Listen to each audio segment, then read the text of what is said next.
इधर तीसरे व आखिरी चरण के पंचायत चुनाव का राज्य चुनाव आयोग ने ऐलान कर दिया है। राज्य चुनाव आयुक्त धनपत सिंह ने बताया कि तीसरे चरण में 4 जिलों फतेहाबाद, पलवल, फरीदाबाद और हिसार में पंचायत चुनाव करवाए जाएंगे। उन्होंने बताया कि तीसरे चरण में 22 नवंबर को जिला परिषद और पंचायत समितियों के चुनाव होंगे, जबकि 25 नवंबर को पंच और सरपंच के चुनाव होंगे। इस बारे में राज्य चुनाव आयुक्त धनपत सिंह से खास बातचीत की हमारे bureau head chief Anil Kumar ने। तीसरे व आखिरी चरण के पंचायत चुनाव का आज राज्य चुनाव आयोग ने ऐलान कर दिया है। चुनाव का क्या शेड्यूल रहेगा, इस मेरे साथ हैं राज्य चुनाव आयुक्त धनपत सिंह। इनसे जानते हैं कि चुनाव का क्या कार्यक्रम रहेगा। जी धन्यवाद अनिल जी। राज्य के जो 4 जिले रह गए थे उनमें भी आज हमने चुनाव का आगाज की घोषणा कर दी है। ये 4 जिले हैं फरीदाबाद, पलवल और साउथ में हरियाणा में हिसार और फतेहाबाद। इन चारों जिलों में आज हमने चुनावों की विधिवत घोषणा कर दी है। तीनों स्तर के जो पंचायती राज संस्थाएं हैं, ग्राम पंचायत, पंचायत समिति और जिला परिषद के लिए इसमें चुनाव होगा। कल इसकी विधिवत रूप से जो संबंधित जिला उपायुक्त हैं वो नोटिस लगाएंगे, पब्लिक नोटिस, नामांकन पत्र मंगवाने के लिए। 5 नवंबर से लोग नामांकन पत्र भर सकेंगे, जो प्रक्रिया 11 नवंबर तक चलेगी 3 बजे तक, और 12 नवंबर को 3 बजे तक फिर स्क्रूटनी होगी कि जो नामांकन पत्र वैध पाए जाएंगे।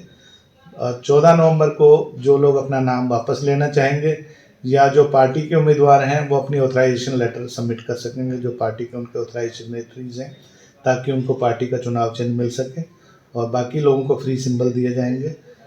तो 14 को ही लिस्ट फाइनल होकर 3 बजे के बाद चुनाव का आवंटन होने के बाद फिर उनको 20 तारीख तक के लिए उनके पास कन्वेंसिंग का टाइम होगा, और 21 को नो कन्वेंसिंग डे होगा। 22-11 को जिला परिषद और पंचायत समितियों के लिए मतदान होगा, और 25-11 को सरपंच और पंच के लिए मतदान होगा। धनपत सिंह जी, जो आपने चुनाव का ऐलान कर दिया है जी, और इसको लेकर आपने ऑब्जर्वर की बैठक भी बुलाई थी, उसमें क्या आपने निर्देश दिए हैं? सभी ऑब्जर्वर्स को ये कहा गया है कि वो अपना इंडिपेंडेंट तौर पे ऑब्जर्व करें कि जो प्रबंध हैं वो ठीक से हैं कि नहीं, व्यापक हैं कि नहीं, कोई कहीं पे कोई कमी है तो वो संबंधित आरओ के, संबंधित जिला उपायुक्त और पुलिस अधीक्षक के ध्यान में लाएं, और चुनाव आयोग को भी बताएं इसके बारे में, ताकि एक वो और हमारे रिप्रेजेंटेटिव के तौर पे, एक हमारे नॉमिनी के तौर पे वो ज़िले में रहें। वो इस समय किसी भय, डर, दबाव या किसी उसमें प्रशासनिक दबाव में ना रहें, क्योंकि कोई भी कर्मचारी अधिकारी चुनाव के दौरान राज्य चुनाव आयोग के पास डेपुटेशन पे होता है, और इस समय जो उनके खिलाफ कोई भी प्रशासनिक कार्रवाई करने की शक्तियाँ राज्य चुनाव आयोग के पास ही हैं। तो वो ना तो कोई रिपोर्ट किसी और अथॉरिटी को भेजें सरकार में, और ना ही वो किसी और से निर्देश लें, ना ही किसी से शेयर करें। वो कानून व्यवस्था देखेंगे, जब सामान का डिस्ट्रीब्यूशन होगा पोलिंग पार्टीज़ को, उस समय देखेंगे कि कोई अफरा तफरी ना हो, ठीक ढंग से हो, ईवीएम्स जो हैं वो सेफ पोलिंग बूथ्स तक पहुँचें, कोई उनके साथ छेड़छाड़ गड़बड़ी ना हो, और मतदान वाले दिन वो इंश्योर करेंगे कि टाइम से मॉक पोल वगैरह होकर मतदान ठीक से शुरू हो जाए। कहीं पे कोई गड़बड़ी की आशंका होगी तो वो तुरंत जिला प्रशासन के सहयोग से उससे निपटने की कोशिश करेंगे। इस तरह के जो सामान्य निर्देश उनको दिए गए हैं। धनपत सिंह जी, कितने सेंसिटिव, कितने हाइपर सेंसिटिव बूथ बनाए गए हैं और इसके लिए क्या व्यवस्था की गई है? हाँ, जो हमारे पहले 9 जिले हैं उनमें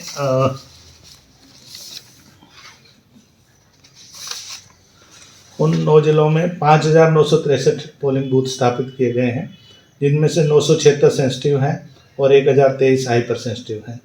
तो जो नॉर्मल बूथ होते हैं उसमें 3 पोलिंग ऑफिसर और 1 प्रिजाइडिंग ऑफिसर होते हैं, और 2 पुलिसकर्मी रहते हैं।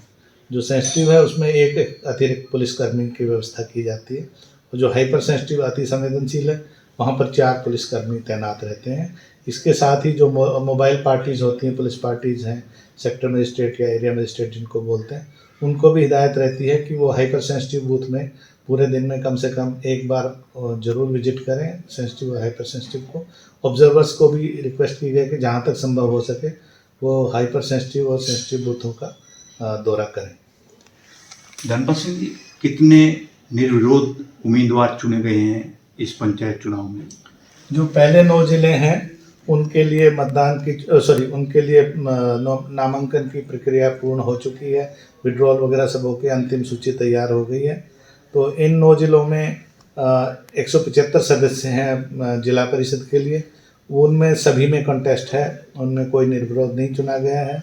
इन 9 जिलों में 1278 पंचायत समितियों के सदस्य हैं, उनमें से 56 निर्विरोध चुने गए हैं, 25 पुरुष और 31 महिलाएं। इसी तरह से इनमें 2607 ग्राम पंचायतें आती हैं 9 जिलों में, उनके उतने ही सरपंच चुने जाने थे, जिसमें से 133 सरपंच निर्विरोध चुने गए। 133 ग्राम पंचायतों के 74 पुरुष और 59 महिलाएं हैं, और बाकी 2474 जो पंचायतें हैं वो कंटेस्ट में रहेंगी। पंचों में काफ़ी भारी संख्या में लोग निर्विरोध चुने, उनमें कोई निर्विरोध नहीं चुना गया है। इन 9 जिलों में 1278 पंचायत समितियों के सदस्य हैं, उनमें से 56 निर्विरोध चुने गए हैं, 25 पुरुष और 31 महिलाएं। इसी तरह से इनमें 2607 ग्राम पंचायतें आती हैं 9 जिलों में, उनके उतने ही सरपंच चुने जाने थे, जिसमें से 133 सरपंच निर्विरोध चुने गए। 133 ग्राम पंचायतों के 74 पुरुष और 59 महिलाएं हैं, और बाकी 2474 जो पंचायतें हैं वो कंटेस्ट में रहेंगी। पंचों में काफ़ी भारी संख्या में लोग निर्विरोध चुने गए हैं। इन 9 जिलों में 25,968 जो पंचों के पद थे, उनके विरुद्ध 17,158 निर्विरोध चुन लिए गए हैं।